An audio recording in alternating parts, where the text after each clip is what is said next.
central and northeast Illinois will be activated for watches and/or warnings, affecting all counties in north central and northeast Illinois, as well as counties in far northwest Indiana. Reception of this broadcast in the alarm zone will vary at any given location. This variability, normally more noticeable at a distance from a given transmitter, will occur even though you are using a good quality receiver in perfect working order. This concludes the tone alarm test.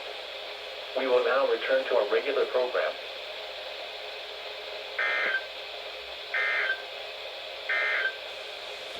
Now here is the hazardous weather outlook for portions of north central Illinois, northeast